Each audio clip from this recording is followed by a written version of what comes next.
एक बार एक हंस और हंसिनी हरिद्वार के सुरमय वातावरण से भटकते हुए उजड़े वीरान और रेगिस्तान के इलाके में आ गए। हंसिनी ने हंस को कहा कि ये किस उजड़े इलाके में आ गए हैं? यहाँ ना तो जल है, न जंगल, न ही ठंडी हवाएं हैं। यहाँ तो हमारा जीना मुश्किल हो जाएगा।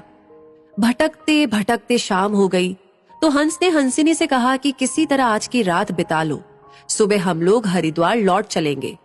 रात हुई तो जिस पेड़ के नीचे हंस और हंसिनी रुके थे उस पर एक उल्लू बैठा था। वो जोर से चिल्लाने लगा। हंसिनी ने हंस से कहा, अरे यहाँ तो रात में भी सो नहीं सकते, ये उल्लू चिल्ला रहा है। हंस ने फिर हंसिनी को समझाया कि किसी तरह रात काट लो, मुझे अब समझ में आ गया है कि ये इलाका वीरान क्यों है। ऐसे उल्लू जिस इलाके में रहेंगे वो तो वीरान और उजड़ा ही रहेगा। पेड़ पर बैठा उल्लू दोनों की बातें सुन रहा था।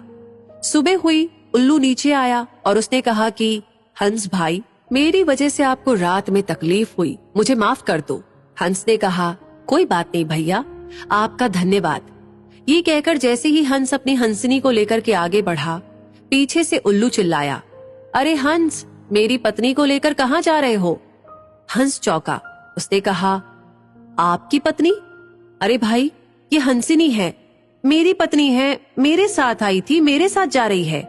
उल्लू ने कहा, खामोश रहो, ये मेरी पत्नी है। दोनों के बीच विवाद बढ़ गया। पूरे इलाके के लोग एकत्र हो गए। कई गांवों की जनता बैठी, पंचायत बुलाई गई, पंच लोग भी आ गए।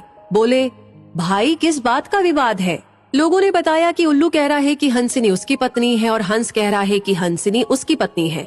लंबी बैठक और पंचायत के बाद पंच लोग किनारे हो गए और कहा कि भाई बात तो यही सही है कि हंसिनी हंस की ही पत्नी है, लेकिन ये हंस और हंसिनी तो अभी थोड़ी देर में इस गांव से चले जाएंगे।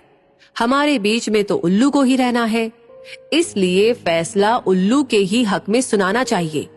फिर पंचों ने अपना फैसला सुनाया और कहा कि सारे तथ्यों और सबूतों की जांच करने के बाद ये पंचायत इस नतीजे पर पहुंची है कि हंसिनी उल्लू की ही पत्नी है और हंस को तत्काल गांव छोड़ने का हुक्म दिया जाता है। ये सुनते ही हंस हैरान हो गया और रोने, चीखने और चिल्लाने लगा कि पंचायत ने गलत फैसला सुनाया। उल्लू ने मेरी पत्नी ले ली। रोते चीखते जब वो आगे बढ़ने लगा तो उल्लू ने आवाज लगाई, ए मित्र हंस, जरा रुको। हंस ने रोते हुए कहा कि भैया अब क्या करोगे? पत्नी तो तुमने ले ही ली, अब जान भी लोगे क्या?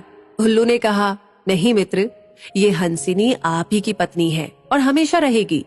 लेकिन कल रात जब मैं चिल्ला रहा था तो आपने अपनी पत्नी से कहा था कि ये इलाका उजड़ा और वीरान इसलिए है क्योंकि यहाँ उल्लू रहता है।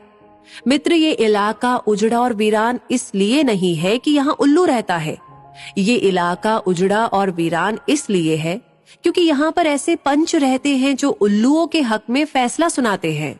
शायद 65 साल की आजादी के बाद में भी हमारे देश की इस बुरी दशा का मूल कारण यही है कि हमने उम्मीदवार की योग्यता न देखते हुए हमेशा ये हमारी जाति का है, ये हमारी पार्टी का है, इसके आधार पर अपना फैसला उल्लुओं के ही पक्ष में सुनाया है। देश की बदहाली और बुरी हालत के लिए कहीं ना कहीं हम भी जिम्मेदार हैं।